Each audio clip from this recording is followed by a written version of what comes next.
Murmure, une série de balados du Front des réalisateurs indépendants du Canada. À la rencontre des artistes francophones en situation minoritaire d'un océan à l'autre. Bonjour et bienvenue au tout premier épisode de la série de balados Murmure, initiée par le Front des réalisateurs indépendants du Canada, le FRIC. Pourquoi ce nouveau rendez-vous ? Pour offrir une visibilité des artistes de la francophonie canadienne et de leurs œuvres, en un mot, découvrabilité. Aussi apporter des réflexions, débats d'idées, des échanges avec les partenaires culturels et de l'industrie audiovisuelle. Je m'appelle Sven Buridan, je suis gestionnaire de l'accélérateur TADA, une initiative de la Fédération culturelle canadienne-française, la FCCF, qui vise à stimuler les partenariats artistiques et culturels entre le Québec et la francophonie en situation minoritaire. Aujourd'hui, nous allons parler du programme de mentorat Plan Séquence, piloté par le FRIC avec son partenaire l'INIS, l'Institut national de l'image et du son. Pour résumer Plan Séquence, on va parler de 3 activités principales. Un programme de mentorat d'abord, à la carte, avec un jumelage entre une réalisatrice, un réalisateur du FRIC, et une professionnelle ou un professionnel québécois sélectionné par l'INIS. C'est aussi des événements de réseautage dans le cadre d'une résidence à Montréal lors des rendez-vous Québec Cinéma. D'ailleurs, cette semaine, ça a été les journées, le volet pro, donc on va pouvoir en parler avec nos invités. Et ensuite, une couverture médiatique par le Petit Septième que nous remercions pour sa collaboration à la production ici à Montréal de cet épisode du balado. Nous remercions également le gouvernement du Québec en vertu des programmes de soutien en matière de francophonie canadienne, le gouvernement du Canada et Téléfilm Canada pour leur appui financier. L'édition 2024 de Plan Séquence est la 8e et compte 6 participantes et participants. J'ai le plaisir de recevoir Katia Café-Fébricy, réalisatrice, scénariste, metteuse en scène et autrice trilingue basée à Toronto. Katia, bonjour. Bonjour Sven. Et Émilie Martel, réalisatrice, scénariste et fondatrice de la maison de production Canon Film à Ottawa. Émilie, bonjour. Bonjour. Vous êtes toutes deux membres du FRIC et participantes au programme de mentorat Plan Séquence, et on va l'aborder plus précisément dans les minutes qui suivent. Nous recevons également Samuel Escobar, directeur de la formation professionnelle continue à l'INIS. À ce titre, vous êtes également responsable de la logistique des activités de l'INIS comme mutuelle de formation du secteur de l'audiovisuel. Samuel, bonjour. Bonjour. Alors, après cette longue mais nécessaire introduction, j'aimerais commencer un premier tour de table. Et Samuel, je vais commencer avec vous. J'aimerais qu'on revienne sur, qu'on fasse un retour sur l'historique de Plan Séquence. Pourquoi un tel programme a été mis en place? Et puis, quels sont déjà les succès les plus marquants? Depuis 1996, on a la mission de former des créateurs émergents à l'aide de partenaires de l'industrie. Puis, on a toujours prétendu à l'INIS de vouloir pas seulement être une école montréalaise. Vraiment, on veut beaucoup donner des formations en région, mais aussi pouvoir donner des formations à l'extérieur du Québec. Donc, pour nous, c'était important de pouvoir soutenir certaines initiatives qui viennent d'organismes en dehors du Québec. Donc, c'est la 8e année qu'on travaille avec le FRIC.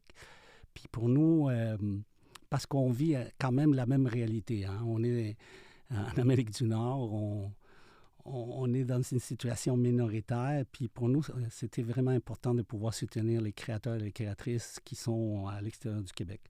Donc, juste pour... je fais mes devoirs, juste vous dire que puis vous allez sûrement être impressionnés. Nous, on collabore avec le FRIC depuis 2016, mais depuis 2016, on a quand même soutenu 29 participants et participantes.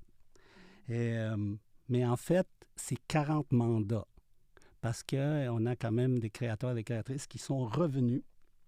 Et juste vous dire que dans ces 40 mandats, on a eu 50 documentaires, 35 en fiction. Puis depuis ces 8 ans, on a quand même engagé 45 mentors. Et puis, juste vous dire que l'INIS, notre ADN, c'est toujours travailler avec des gens de l'industrie. On n'a pas nécessairement des formateurs qui ont un bureau à l'INIS. on travaille vraiment avec des professionnels actifs. Les objectifs de ce projet-là, juste de le dire rapidement, c'est que nous, on veut vraiment que ce programme-là, ça soit un lieu d'échange où on a un tuteur qui vous est assigné et que vous puissiez échanger. On ne veut pas une relation de maître à élève. On veut placer vraiment cette relation-là parce que le tuteur va apprendre aussi de vos projets. Donc ça, c'est très important. Puis on est conscient que les créateurs, les créatrices sont dans un milieu qui est fragilisé. Et l'idée, c'est de pouvoir donner le maximum parce que je pense qu'il y a beaucoup d'histoires qui se perdent. Est-ce qu'il y a un parcours d'un artiste ou d'une artiste de la francophonie en situation minoritaire qui, grâce à ce programme-là, a vraiment, on a senti un élan L'exemple que j'ai, c'est Jocelyn Fogg, qui a suivi un mentorat avec Véronique Marino. C'était surtout au niveau du marketing interactif et tout ça, pour son film Noël en boîte qui est sorti dernièrement. Cette fois-ci, je me tourne vers Katia. Vous avez un projet de long métrage de fiction qui s'appelle La Mule. J'aimerais que vous me parliez de où vous êtes rendu aujourd'hui avec ce projet-là. Qu'est-ce qui fait que vous avez senti le besoin d'un accompagnement, d'un mentorat et puis, quels sont les objectifs de votre projet et les attentes que vous avez par rapport à Plan Séquence? D'accord. Donc, La Mule, c'est un projet de fiction, un long métrage de fiction que j'ai commencé à écrire il y a plus d'une dizaine d'années et que j'ai décidé de reprendre tout récemment. Et justement, l'une des motivations, c'était de pouvoir participer au Plan Séquence parce que, étant francophone en Ontario, c'est pas toujours évident. On a un bassin assez limité de savoir vers qui se tourner. Et c'est l'une des raisons pour lesquelles je suis membre du FRIC. J'avais envie de pouvoir mener ce projet à terme, de pouvoir bénéficier d'un encadrement, d'un accompagnement professionnel.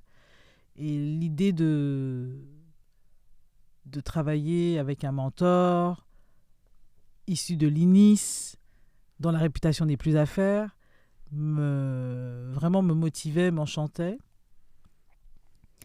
Qu'est-ce que j'ai envie de faire avec La Mule ? À terme, j'aimerais pouvoir produire ce récit. Et puis, j'avoue quand même que j'ai reçu le soutien de Téléfilm Canada pour pouvoir procéder à cette première étape de développement.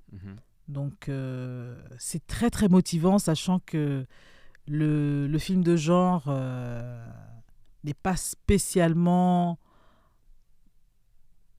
j'ai envie de dire, pas spécialement reconnu, mais pas spécialement un domaine vers lequel se tournent les femmes. Film de genre... Un film d'action. Okay. Un thriller. Un thriller. Okay. Tout à fait. Donc, parce que c'est vrai que étant francophone hors Québec, le plus souvent, les financements auxquels on a accès sont les financements des conseils des arts, qui sont très très bien, mais pas forcément adaptés aux films de genre, aux films d'action, aux films un peu plus commerciaux, qui nous permettraient d'avoir une visibilité. Donc, le fait de travailler avec l'INI, c'est vrai que le cinéma québécois a une identité forte.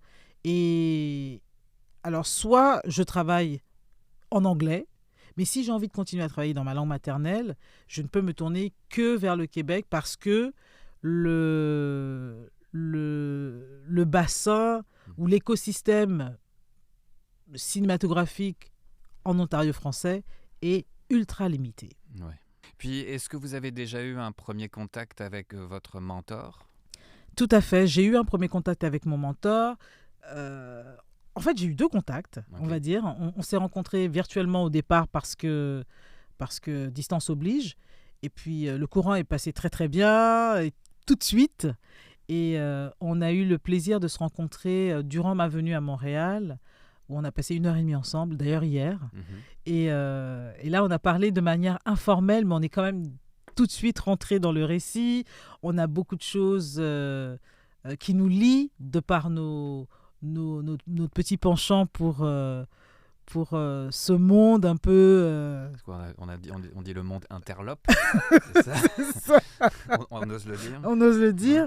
Et puis, je suis vraiment ravie parce que, encore une fois, j'ai été jumelée avec un mentor qui, en plus de ses compétences scénaristiques, connaît le sujet sur lequel je veux travailler. Donc, c'est vraiment, pour moi, c'est... Ouais, ça rend le travail plus facile. Ça rend le travail premier contact plus facile. Ça rend le travail plus simple. Qui est votre mentor? Monsieur Mario Bolduc. Ok. Excellent. Oui. Et j'avoue que ce premier contact, alors c'est pas juste d'avoir un premier contact, mais c'est de travailler avec un mentor qui n'est pas dans le jugement, dans le jugement de ce que j'ai envie de créer. Et ça, c'est super important. J'ai fait beaucoup de mentorat, et là, de savoir qu'on a cet attrait commun, et là, de savoir qu'on a cet attrait commun, c'est très important pour moi en tant que scénariste.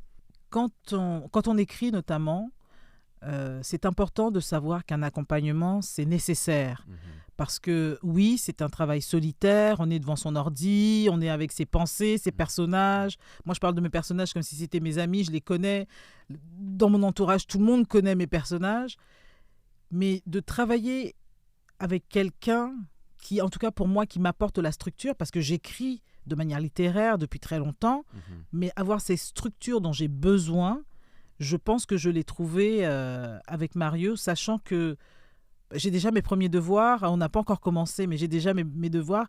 Et durant nos discussions, hier, tout de suite, il y avait des questions que je me posais depuis très longtemps, que j'ai réussi à résoudre. En une discussion. Discussion. Excellent. Excellent. Si je peux me permettre. Bien sûr.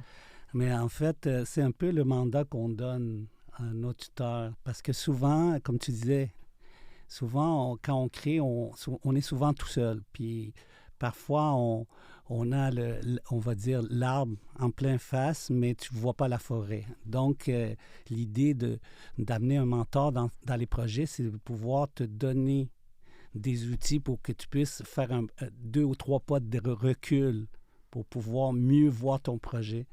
Puis il y a quelque chose que j'ai trouvé super intéressant parce que c'est quelque chose que si j'avais le choix de parler pour comment on sélectionne les tuteurs, c'est justement, c'est le jugement, de ne pas avoir de jugement. Puis un autre truc qu'on ne veut pas non plus, que le tuteur fasse le travail à la place du créateur ou de la créatrice, parce que souvent, on veut laisser cet espace-là parce que vous avez des idées, vous avez des choses à apporter, puis essayer de juste te donner comme on ferait avec quelqu'un, on te dit fais attention à ce piège-là, fais attention à ce piège-là. Donc, c'est pour ça, c'est vraiment un lieu d'échange. Mais c'est vrai que d'avoir un mentor, en tout cas, ça donne confiance. Parce qu'on se dit, il y a quelqu'un d'autre qui peut avoir un regard objectif sur ce que je fais. Alors bien sûr, il y a des critiques constructives à donner, je suis prête à les recevoir, mais de se dire, j'ai quelqu'un qui s'intéresse à mon travail, oh my God, ça c'est vraiment super. Donc voilà, moi je suis vraiment ravie de faire partie du plan séquence. Puis là, ça démarre là. Là, il y a eu les journées pro, mais là, vous êtes au début du mentorat. Là, c'est vraiment le début de ce travail de collaboration. Oui. Excellent. Émilie, là, vous êtes comme juste à l'étape d'avant, si j'ai bien compris. Donc, votre projet, auteur, donc auteur avec un H, une série de fiction TV. Oui, c'est ça. Là, vous êtes, vous, plus dans le mentorat de réalisation, non pas un mentorat de scénarisation, si j'ai bien compris. Mais là, on en est encore à l'étape du match avec un mentor qui n'est pas encore fait. Je trouve ça intéressant aussi, cette étape-là, c'est-à-dire que votre projet est pensé, écrit, préparé, prêt à être discuté, prêt à être accompagné. Plus ou moins. On est encore... Fait qu'en fait, peut-être que je peux sauter pour... fait qu'auteur, en fait, c'est à propos d'une jeune Wendat qui est forcée par sa mère de... Elle ne veut pas partir. En fait, elle habite à Wendake, dans la réserve proche de Québec. Et en fait, elle est forcée par sa mère de déménager à Ottawa. Elle vient juste de recevoir sa mère vient juste de recevoir une nouvelle job. Et en fait, Annick, c'est son nom, elle doit trouver une façon de à sa nouvelle réalité. Alors, elle va chercher à découvrir l'escalade. Puis l'escalade, c'est un peu la façon qu'elle décide qu'elle vit un peu son adolescence. Fait qu'elle rencontre des nouvelles personnes. Puis elle visite aussi beaucoup le centre culturel autochtone pour une façon de comment garder sa culture, mais dans un milieu urbain. Fait que ça, c'est un peu le concept de la série télé. Puis c'est une série de 13 épisodes, 23 minutes. OK, c'est déjà calé un peu, là? Oui et non, on est encore, en fait, en développement. Fait qu'on vient juste de finir, en fait, la Bible. On a le pilote d'écrit, mais je travaille déjà, en fait, avec le Québec, en collaboration avec le Québec. Alors, ça va être une coproduction autochtone québécoise et ontarienne. Et en fait que c'est ça, j'étais déjà en fait, j'ai une bonne conseillère à la scénarisation, elle est superbe. On est déjà dans ce travail-là. Fait que c'est pour ça que... Mais en fait, je cherchais... Fait qu'en anglais, en fait, en Ontario, il y a beaucoup de mentorats qui sont disponibles pour les réalisateurs ou réalisatrices d'aller faire du shadowing sur les plateaux de tournage avec le DGC, puis justement d'apprendre et de voir comment ça fonctionne avec d'autres réalisateurs. Fait qu'en fait, moi, j'ai déjà fait une co-réalisation sur une série de fiction pour TFO. Mais en fait, je trouve que là, j'ai cette expérience-là, mais j'aimerais savoir aussi comment fonctionne ou comment travaillent d'autres réalisateurs ou comment que ça peut fonctionner sur d'autres plateaux de tournage. Et c'est sûr que le shadowing aussi avec le DGC, c'est quelque chose qui m'intéresse beaucoup, mais aussi, il n'y a pas beaucoup, en fait, de programmes comme tel en français pour que les réalisateurs, réalisatrices voient comment que d'autres plateaux de tournage en français se passent au Québec, par exemple, ou dans d'autres endroits au Canada. Vous dites il n'y a pas beaucoup de programmes. Est-ce qu'il y en a, en fait? Bien, en fait, c'est ça qu'on est en train de créer. C'est ça, oui. Avec le plan séquence. C'est ça. Oui, mais c'est ça. Fait que ça, c'était vraiment... Fait que c'est un peu spécial. Comme ça, c'est pas ma première fois que je fais le plan séquence. Je l'ai déjà fait dans le passé. Mais c'était aussi beaucoup plus pour la scénarisation. Puis, en fait, c'est pas la première fois que je demande de faire du shadowing. Mais dans le passé, on avait la COVID. On pouvait pas. Les plateaux de tournage étaient fermés. Fait qu'il y avait tout cet enjeu-là. Mais là, maintenant que les plateaux, c'est plus des plateaux fermés. On peut... J'ai proposé, en fait, de faire du shadowing, puis de suivre des réals, ou un ou une réal, sur un plateau de tournage pour voir justement... Parce que le Québec, l'affaire aussi avec le... Tu sais, on est situé en Ontario. C'est sûr que si je vais faire du shadowing sur un plateau de tournage en anglais, c'est beaucoup plus structuré. Les budgets financiers, c'est pas la même chose qu'en français. Fait que je peux pas arriver puis comme... Je veux dire, OK, ça, c'est beau en anglais, mais en français, je peux pas nécessairement le reproduire. Tu peux pas appliquer... Vous pouvez pas appliquer la recette. Exact. Ça marche comment, cette mécanique de sélection de projets, de sélection d'artistes de la francophonie en situation minoritaire qu'on va jumeler avec des artistes québécois? J'aimerais, Samuel, que vous nous parliez un peu de cette mécanique de « OK, on a un bassin d'artistes québécois disponibles pour faire du mentorat. » Bon, après, là, évidemment, avec les échéanciers de tournage ou d'écriture. Comment on arrive à créer cette synergie? Parce que là, il y a 6 participants pour la 8e édition et participantes. Donc, comment on mécanise ça? Mais au niveau de l'INIS, habituellement, à chaque fois que ce soit un projet, que ce soit un projet de formation, que ce soit un projet de mentorat, on fait une analyse de besoin. Donc, par exemple, on reçoit les dossiers, on les lit, on les analyse, puis la première chose qu'on se demande, on ne se demande pas en premier, est-ce que cette personne-là, c'est un professionnel populaire? La première chose, c'est est-ce que la personne, puis tu l'as dit tantôt, on a essayé avec Mario Bolduc d'avoir quelqu'un qui connaît un peu qu'est-ce que tu veux démontrer. Donc, ça prend vraiment quelqu'un, par exemple, si quelqu'un nous soumet comme un film de genre, c'est sûr qu'on va aller chercher un tuteur qui a déjà fait. Si c'est quelque chose par rapport à la jeunesse, on va aller chercher quelqu'un qui a déjà écrit en jeunesse. L'autre truc qu'on va voir, c'est que nous, on est assez strict au niveau du choix du tuteur. Qu'est-ce qu'on veut chez un tuteur? Je l'ai dit tantôt. On veut quelqu'un qui est généreux de vouloir transmettre son savoir. Qu'est-ce qui est intéressant, c'est que nous, comme je disais, on demande au tuteur ou à la tutrice pas de jugement, de faire preuve d'ouverture, mais c'est surtout de pouvoir s'entendre avec le professionnel, qu'on va dire encadrer en guillemets, en ajoutant des guillemets, mais au niveau de la méthodologie, dans le sens, comment tu veux combien de fois on va se rencontrer? Comment tu veux que je te donne mes commentaires? Est-ce que tu souhaites que je te les donne au niveau par téléphone? Est-ce que tu veux que je te les envoie écrits?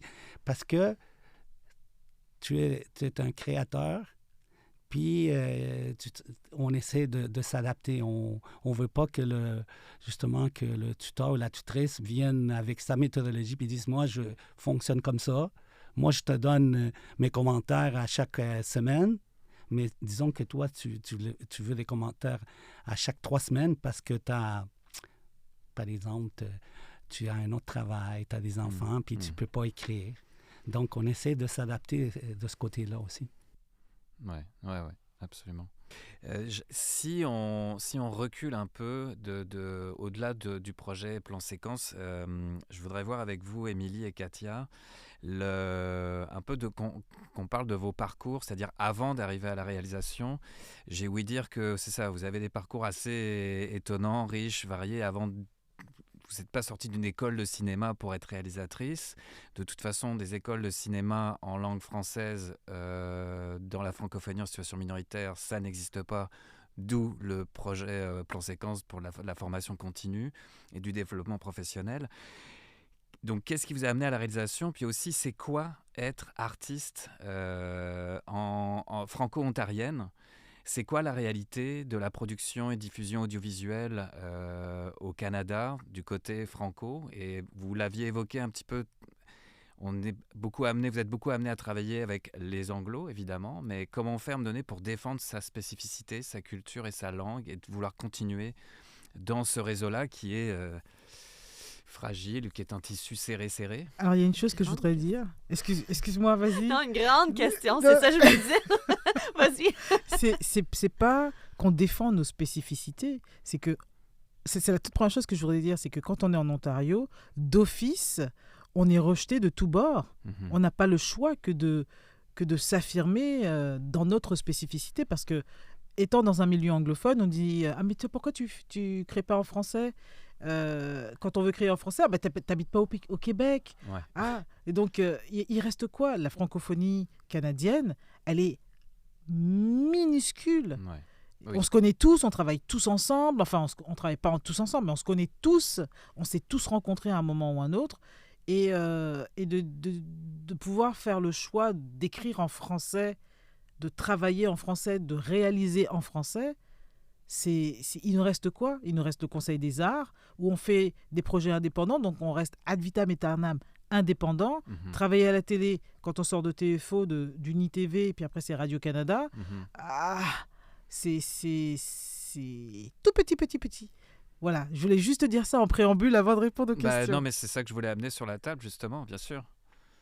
Émilie, même constat? Alors, veux-tu commencer avec ton parcours, peut-être? Commençons par ça. Puis après ça, allons... Mon parcours, moi, je vais résumer. Tout ce que je fais, je le fais par rapport à l'écriture. J'écris depuis toujours, c'est un peu cliché, mais c'est la vérité. J'écris depuis toujours, j'ai eu plusieurs carrières, je me suis réinventée, je suis un peu comme un chat.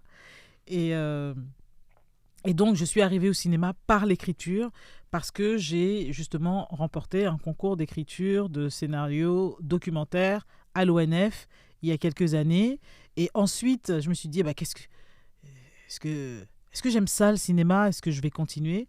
Donc, je ne pouvais pas me former au Canada, parce qu'à part le Canadian Film Center, ou alors partir au Québec. Il n'y a rien. Voilà, j'ai été en France, okay, d'où je suis originaire. Mm-hmm. Et je suis revenue avec un master.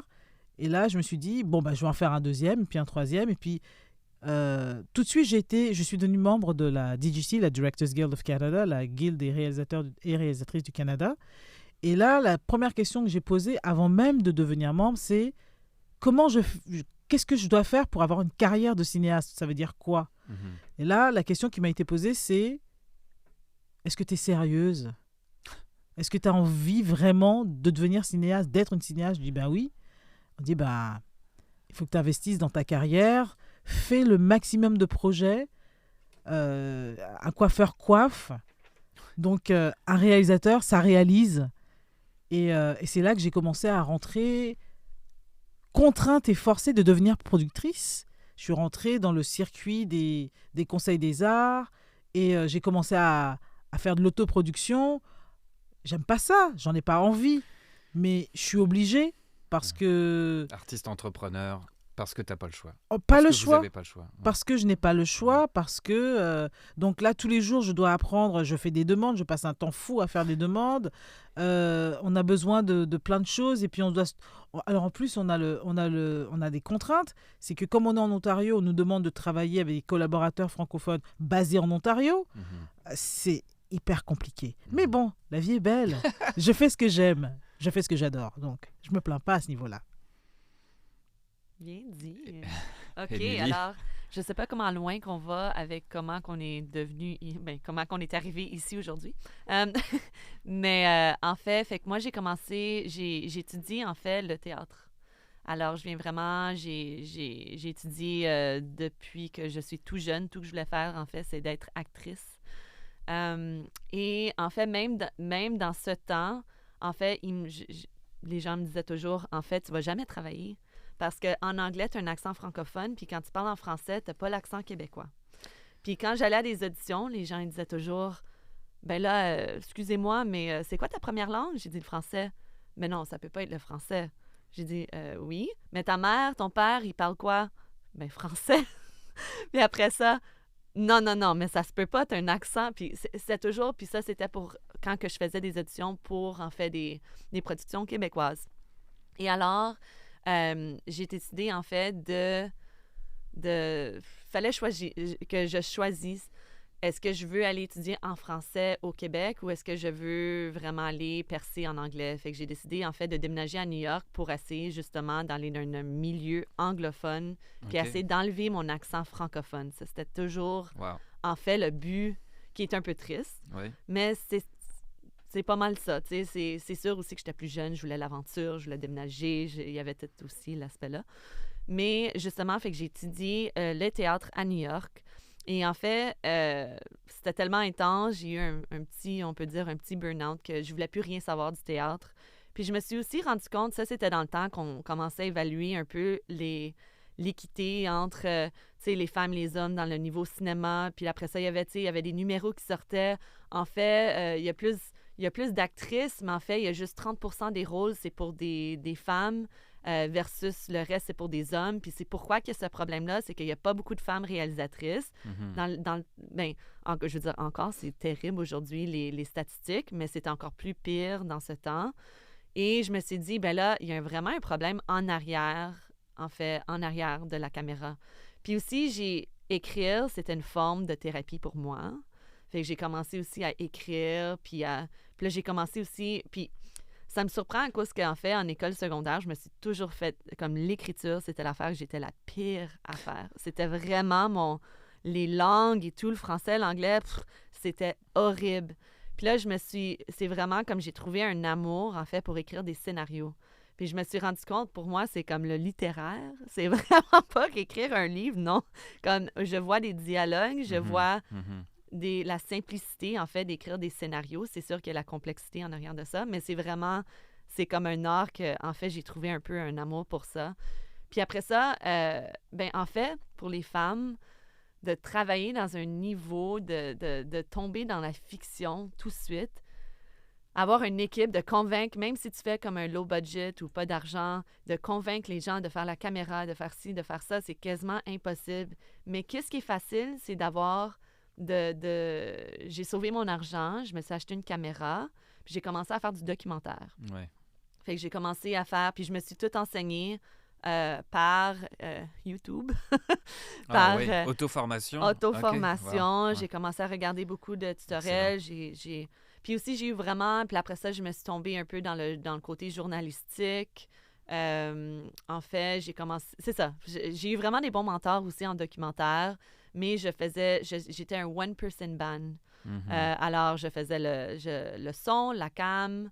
c'est ça. Puis j'ai commencé avec des petites caméras, des DSLR. Après ça, j'ai été avec des FS7, des FX9. Puis c'est moi qui filmais tout. Et là, j'ai vu aussi qu'au Canada, il y a quand même un support, en fait, surtout les francophones hors Québec. Il y a les difficultés d'être francophone hors Québec, mais aussi, on n'est quand même pas beaucoup. Puis les chances de faire certains projets, il y a quand même une boîte de faire... Il y a des projets qu'on ne peut pas faire. Une niche, même. Comme, par exemple, des projets genrés d'action et tout, non. Mais la jeunesse, on est quand même très fort à faire de la télé-jeunesse avec TFO, qui nous appuie quand même beaucoup. Fait que c'est un peu là-dedans que je me suis lancée, en fait. Je voudrais juste ajouter par rapport au fait qu'on a des opportunités, mais... Souvent, les cinéastes francophones hors Québec se perdent dans ce tourbillon de développement. Ah, ça aussi. On est en développement ad vitam aeternam et le passage en production, c'est l'événement exceptionnel qui arrive chez les franco-ontariens ou chez les francophones hors Québec rarement. Si on regarde les quotas par rapport aux anglophones. Et donc, du coup, c'est impossible de vivre... Moi, je ne vis pas simplement du cinéma, mais également de la télé et du théâtre. Parce que sinon, j'ai besoin de créer. Donc, partout où je peux, je crée. Donc, c'est vrai que je travaille avec des boîtes de production franco-ontariennes et je produis du contenu en français, c'est vrai. Mais j'aimerais dans une démarche où je crée une série, où je fais ceci, où je fais cela, comme tout le monde. Sauf qu'en tant que francophone hors Québec, ce que disait Émilie, avoir une équipe, c'est super dur. Parce que si les personnes qui sont bonnes, par exemple les DOP, etc., qui sont bonnes au Québec, ça veut dire que tout de suite, il faut qu'on les fasse voyager. Donc, on a des frais supplémentaires. Je dis pas qu'ils sont pas bons, les gens qui sont francophones en Ontario, mais si j'ai une certaine sensibilité par rapport à un directeur photo en particulier ou un monteur en particulier, ces personnes-là ne sont pas à Toronto, près de chez moi. Je suis en train de travailler sur un long-métrage documentaire en ce moment, avec l'ONF, et depuis 6 mois, on cherche un monteur, on cherche un DOP avec qui je pourrais travailler et pas seulement via Zoom. Oui, non, c'est ça. Le bassin est très, très, très restreint. Puis en fait, ça, ce que j'entends aussi, c'est que beaucoup d'auto-apprentissage, de l'autoproduction, tout faire soi-même, parce que c'est presque punk, do it yourself. Là. Yes. Mais ça, c'est l'autre affaire. Comme j'aimerais ça juste être réalisatrice, scénariste, puis mais il y a toujours aussi on n'a pas accès, par exemple, pour faire, comme ici à Rendez-vous Québec, en fait, j'ai été demandée à une productrice, j'ai dit, en fait, vous faites beaucoup de courts-métrages. Les courts-métrages, c'est vraiment une bonne façon, en fait, d'aller dans des gros festivals, les Oscars et tout, comme que beaucoup des mentorats qu'on a accès. Mais on n'a pas, en fait, puis j'ai demandé à quelqu'un, j'ai dit, c'est quoi votre budget plus ou moins, je sais que ça change, pour un court-métrage? Ils ont dit 250 000. Puis j'ai dit, on n'a pas accès à ça. On n'a pas, nous, on a le Conseil des arts. Pour exceptionnellement, on peut aller chercher jusqu'à 100 000. On a le Conseil des arts de l'Ontario, 40 000. Puis ça, c'était un budget gros maximum si les Conseils des arts te donnent tout l'argent que tu demandes, que c'est très rarement le cas. On a juste 140 000 gros maximum. Alors, produire des courts-métrages pour faire des fictions, c'est très difficile. Mais pas n'importe quel type de court-métrage. Tu peux pas faire... si tu fais de l'horreur, ça va. Si tu fais du drame traumatisant, ça va. Si tu veux faire autre chose, tu seras pas financé. Et ça, c'est... Ouais, ça peut pas être de la comédie. Voilà, si c'est de la comédie... ça oublie ça. Il faut voilà, c'est ça. C'est que nous, en tant qu'artistes francophones dans une situation minoritaire, on s'attend à ce qu'on parle de choses qui fassent écho avec les situations minoritaires. Ouais, c'est du folklore, là. Mais c'est beaucoup de ça. Donc, si ouais. moi, je veux parler d'autre chose, c'est comme si je n'avais pas le droit. Parce que, bon, là, en l'occurrence, j'ai un film que j'ai fait en anglais. Mais j'ai parlé à des distributeurs qui m'ont dit, mais t'es francophone. Pourquoi toi tu fais un film en anglais? Ouais, moi je le cache en fait des fois. Ou que c'est pas, je veux dire, je peux pas le cacher à cause de mon CV, c'est tout en français, mais comme moi aussi j'essaie de faire un film en anglais aussi parce que c'est ça, en tout cas, on peut couper le ça. milieu audiovisuel francophone est comme, donc c'est pas minoritaire, c'est minuscule pour reprendre votre terme, Katia. Et puis en même temps, c'est-à-dire que même le milieu audiovisuel anglo, la porte n'est pas forcément grande ouverte. Se demander, en fait, mais il qu'est-ce prend que pas vous faites là? nos productions sérieusement des fois. Ouais. Comme il y a un peu de, il y a un peu de ça. Mais en fait, l'autre problématique, ou quand on veut faire, par exemple, des longs métrages ou quelque chose un peu plus poussé, puis en fait, qu'est-ce qu'on a accès, pour moi, dans ma carrière, c'était vraiment de la jeunesse ou faire de la télé, qui est plus commercial pour un public de télé, jeunesse. Puis quand on applique, mettons, un téléfilm ou d'autres fonds pour faire plus quelque chose d'artistique, cinéma, ben là, on se fait dire, en fait, je sais pas si ton documentaire, tu vas être capable à cause que t'es très télé. Comme tous tes trucs sont très télé. Ou, puis j'ai même eu ce commentaire cette semaine, en fait, on voit pas que c'était comme, tu sais, en fait, c'est ça, t'es-tu capable vraiment, la question c'est toujours, est-ce que tu es vraiment capable de faire un long métrage, soit documentaire ou de fiction, parce que ton background, c'est vraiment en télé. Mais c'est juste ça qu'on a accès. J'ai envie d'être réalisatrice. Donc, si je veux réaliser, je fais ce à quoi j'ai accès. Donc, une petite caméra. On fait des projets à très petit budget qui n'ont aucune chance de briller quand on est face à un projet qui a 250 000 pour faire 5 minutes. Ça me ramène un peu... je dirais sur le rôle du Québec comme une locomotive. Est-ce que le fait que aussi, Samuel, c'est ce que vous me disiez en préparant ce balado, c'est qu'il y a les réalités de la francophonie en situation minoritaire, puis là, Émilie et Katia, vous avez exposé comme une partie des difficultés et en même temps de la spécificité. Et puis en même temps, mais le Québec, en Amérique du Nord, est aussi une minorité, donc doit se structurer, doit valoriser son cinéma. Puis on a quand même senti au tournant des années 2000, où là, tout d'un coup, on a une vague de nouveaux réalisateurs, nouvelles réalisatrices. On a beaucoup de productions, long métrage, fiction, court métrage. Il y en a énormément qui ont circulé aussi. Donc là, tout d'un coup, c'est tout le métier qui se structure.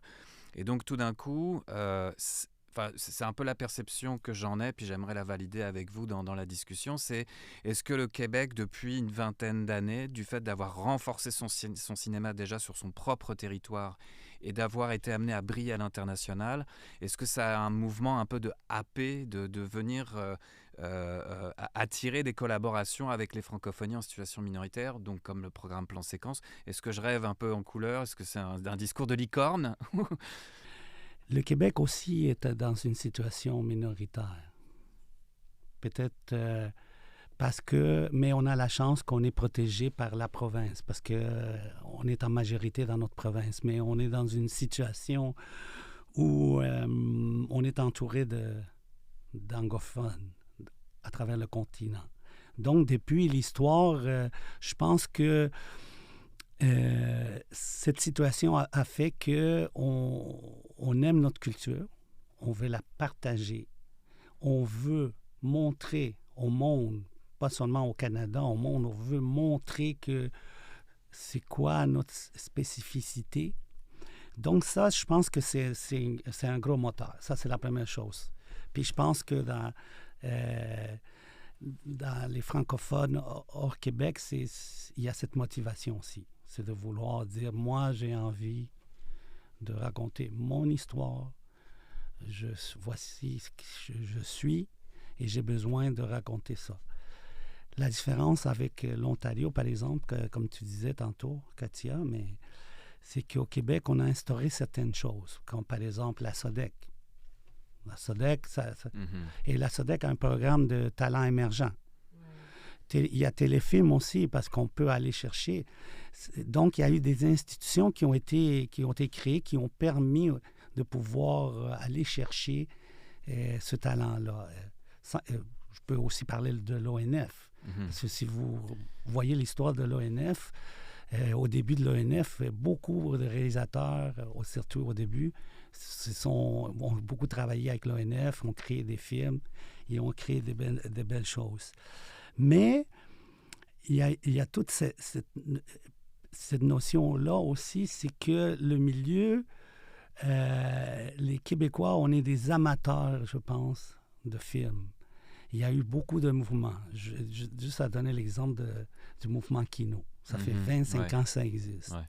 Ce mouvement-là, nous, les NIS, on le supporte, on est partenaires depuis 20 ans. Mais là-dedans, on a eu des gens très talentueux qui sont sortis. Mais pas juste ça. Le mouvement Kino, il est partout dans le monde en ce moment. Ouais. Puis ça vient du Québec. Et l'autre truc qui est important, c'est que sans dire qu'il n'y a pas de talent ailleurs du Québec, mais au Québec, il y a du monde talentueux, mais pas seulement au niveau des créateurs, mais aussi au niveau technique. Tu t'en parlais tantôt. Puis souvent, nous, au niveau de la mutuelle, on travaille avec des producteurs ou des directeurs, plus des directeurs de production américains. Puis les Américains, parfois, viennent au Québec juste parce qu'ils viennent chercher des talents techniques. Parce que, comme je disais tantôt, on est habitué de travailler et puis faire de la qualité avec peu. On est très, très débrouillard. Puis, le dernier point, je pense qu'on a été capable aussi de s'organiser au niveau de la formation. L'INIS existe depuis 1996. Ça a été créé par l'industrie. Et je ne veux pas dire qu'il n'y avait pas de formation en cinéma avant, mais depuis quelques années, les universités, les cégeps ont emboîté le pas. Et que la formation est devenue très importante. Comme je disais avant, on apprenait sur le tas. Mais maintenant, on a plein de programmes. On a besoin. Et puis, le rôle de l'INIS, c'est justement de travailler avec les créateurs puis essayer cette transmission de savoir, c'est très important. Donc, je pense que c'est les raisons. Peut-être que j'en oublie quelques-unes, mais sans oublier tout ce qui est les rendez-vous. Les festivals comme Fantasia, Nuit d'Afrique, ainsi de suite, tous ces festivals-là qui font qu'à un moment donné, on a quand même une industrie qui est assez prospère, je dirais, au niveau de la création. Et moi, ce que je retiens de ce que tu viens de dire, Samuel, c'est que le Québec s'est organisé et qu'il y a des formations et qu'il y a des mentorats, il y a des choses comme ça. Nous, on n'a pas ça. Justement, on ne peut pas s'organiser. On ne peut pas avoir accès à certaines choses. Ce qui fait que moi, par exemple, j'avais les moyens de le faire. Je suis retournée en France pour me former. Mais si je veux continuer à profiter de formation continue, il faut que j'aille ailleurs. Je ne peux pas me dire je vais faire une formation à Toronto comme ça existe pour certaines autres personnes ou certaines autres communautés, notamment communautés anglophones ou québécoises. Et la difficulté des cinéastes francophones hors Québec, c'est que, quand je disais on est partout et nulle part, enfin moi c'est un peu comme ça que je me définis, mais on ne peut pas plus tard qu'hier, durant les rendez-vous où j'ai participé à une table ronde sur les résidences d'écriture, eh bien, sur la plupart des résidences qui étaient proposées, il n'y en avait pratiquement aucune offerte ou disponible aux francophones hors Québec. Mhm. Ce qui veut dire que je n'ai pas les moyens de me former, je n'ai pas les moyens de faire du cinéma. On attend de moi que je sois polyvalent, mais si je suis trop polyvalent, je fais que de la télé, ça veut dire que je fais pas de, je suis pas, on me donne, je peux pas démontrer que je sais faire du cinéma. Si je fais un peu avec les subventions, ben, y a pas de valeur de production qui montre que ce que je pourrais faire, parce que encore une fois, c'est toujours l'histoire du chat qui se mord la queue. Et nous, on est au milieu, on se retrouve à être un peu les dindons de la farce et ne pas avoir la possibilité de montrer nos véritables talents. Ouais. Mais je pourrais te dire... Ah oui, attends, je voulais juste Émilie, ajouter, oui. vite fait.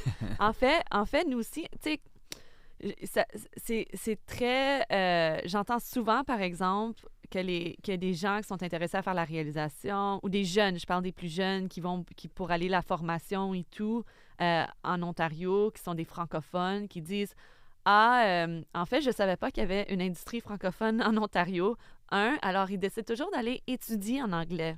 Puis quand ils vont étudier en anglais, ben là, ils se perdent un peu dans l'écosystème en anglais, puis nous, on n'est pas capable de les retrouver, en fait. Fait que c'est pas qu'il n'y a pas de... Tu sais, on a quand même un bon pool de talents, on a quand même beaucoup de techniciens qui sont... On les entend toujours, we speak English, puis après ça, après genre comme 2 heures des parler, c'est comme... Ah, t'es aussi francophone? C'est un peu, tu sais, comme c'est l'histoire en Ontario. On se parle en français, en anglais pendant longtemps, puis après ça, on découvre les deux qu'on est deux francophones et qu'on n'a pas d'accent en anglais. Mais c'est aussi, ça, c'est la réalité, que c'est que les jeunes, beaucoup, ils vont voir pas beaucoup de possibilités à faire de la télé en français en Ontario. Donc, eux qui veulent continuer à faire le français, comme de découvrir leur art en français, ils partent pour aller au Québec. Ouais. Puis eux qui veulent rester en Ontario, ils vont en anglais. Mhm. Tu sais, fait qu'on perd beaucoup de nos artistes qui ont, tu sais, comme pour aller ce côté-là. Puis après ça devient toujours un débat de où fait quand moi je cherche des gens, c'est toujours un monteur ou n'importe qui. Je dis, tu habites où? Tu parles français, check. Tu habites où? Ouais. Québec. Ou sur l'autre Mais, côté. Fait que c'est... juste, c'est sûr que je vais avoir l'air de parler un peu pour ma paroisse, mais tu vois, nous, au niveau de l'INIS, depuis quelques années, on a fait beaucoup de projets. Là, on fait le projet avec le FRIC, mais on a déjà travaillé en Scream Manitoba. On a fait des formations à Winnipeg. Je suis même allé, moi, donner des formations à Winnipeg. On a travaillé aussi avec la PFC sur le projet Élan. Puis on a travaillé 4 ans pour justement amener des auteurs qui n'avaient pas la chance de compléter au moins une première version dialoguée de leur scénario d'un projet de long métrage.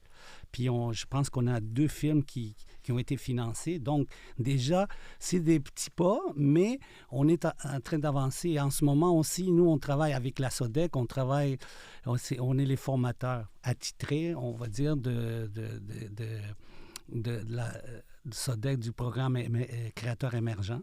Mais aussi, on est formateur pour Talent en vue. Et dans Talent en vue, nous, on encadre en ce moment 6 équipes. Et là-dedans, on en a juste 1 au Québec. 5 viennent de la francophonie. Puis là, on vient d'avoir encore 6 équipes. Puis c'est la même chose. Donc, il y a quand même certaines possibilités, mais je comprends que c'est un peu difficile, puis c'est très, très difficile. Vous êtes, comme je disais, nous, au moins, on a la chance d'être dans une province où le gouvernement est francophone, où il y a des initiatives qui permettent, mais on a aussi cette problématique-là au niveau de la relève. Beaucoup de jeunes ne savent pas c'est quoi un métier, c'est quoi le cinéma. Mais on voit qu'avec ces initiatives que vous venez de citer, Samuel, c'est que en fait, c'était un peu ça l'idée de dire, est-ce que le Québec, parce qu'il s'est bâti un écosystème beaucoup plus solide ces 20 dernières années, va permettre justement d'amener des apprentissages, des expertises vers les francophones en situation minoritaire, mais j'ai envie de dire aussi dans un esprit de réciprocité, c'est-à-dire d'apprendre les réalités des réalisateurs, réalisatrices, producteurs, productrices franco-ontarois, franco-manitobains, donc en fait de chacune des spécificités. L'Acadie, c'est encore autre chose, ça fonctionne très fort avec des festivals, le FICFA notamment, puis il y a aussi des partenariats avec le Québec. Donc c'est mon souhait en fait, c'est un souhait que je mets ça dans l'univers, de dire qu'on continue en fait de développer des projets comme le fait le Frick, d'apprentissage, d'expertise, de mentorat pour faire circuler des financements, faire circuler de l'expertise pour espérer développer un bassin de techniciens, d'artistes un petit peu partout au pays. Pour pas que, c'est ça, vous soyez... Bon, là, ça va prendre... C'est quoi, c'est un plan quinquennal minimum, là, mais c'est aussi de se retourner vers les bailleurs de fonds, de comprendre aussi des complémentarités de financement qui sont absolument nécessaires. Je le vois pour d'autres secteurs artistiques, que ce soit en art visuel, que ce soit en théâtre. À un moment donné, des poches de financement qu'on a au Québec doivent s'arrimer avec des poches de financement, mais s'arrimer vraiment, c'est-à-dire pas essayer de prendre un petit bout avec le CAC, un petit bout avec un autre Conseil des arts ou avec la SODEC au Québec, c'est d'être capable aussi d'avoir une vision transnationale des besoins, et là en l'occurrence du milieu audiovisuel. Est-ce que ça conclut à peu près correctement? Quand même. Ce serait bien. Est-ce que ce que je mets dans l'univers, ça fait du sens pour vous? Voilà, C'est ça. plus de support financier, puis de continuer d'avoir des accès, des formations, je pense. Mais je dirais quand même que grâce au Frick, on est là aujourd'hui. Mm-hmm. Grâce au Frick, personnellement, je vais pouvoir continuer, je vais pouvoir donner vie à ce fantasme de scénario. Et que pour le moment, c'est la plateforme qui nous permet de rayonner, la plateforme des cinéastes francophones hors Québec. Et de voir que justement, il y a ce pont, ce désir d'aller vers le Québec pour qu'ils nous prennent sous leur aile, c'est super encourageant pour la suite. C'est toujours comme on essaie, on voit, par exemple, moi, c'est comme, OK, là, j'essaie de voir aussi, de découvrir une coproduction avec le Québec, ça va être ma première. Mm-hmm. C'est toujours, est-ce que ça fonctionne? Est-ce que ça fonctionne? Tu sais, c'est toujours, on essaie, on regarde, mais ouais. Je pense que le futur, c'est un peu plus de collaboration entre les provinces et le Québec. Ben c'est ça, c'est des mécaniques financières, des mécaniques de collaboration. Oui. Puis moi, au niveau de l'INIS, nous, ce qui a toujours été très important, c'est le réseau. Mm-hmm. Quand tu rentres à l'INIS pour suivre un programme régulier qu'on appelle maintenant de création, c'est que qu'est-ce qui est important, c'est de travailler avec des professionnels, puis créer ton réseau. Et souvent, même au niveau des étudiants, ça crée des réseaux. Donc, je pense qu'en faisant des programmes comme le Frick et là, on met un peu cette touche-là de réseau. Parce que Mario, tu rencontres Mario, peut-être qu'à un moment donné, vous allez vous retrouver peut-être à travailler ensemble, je le souhaite.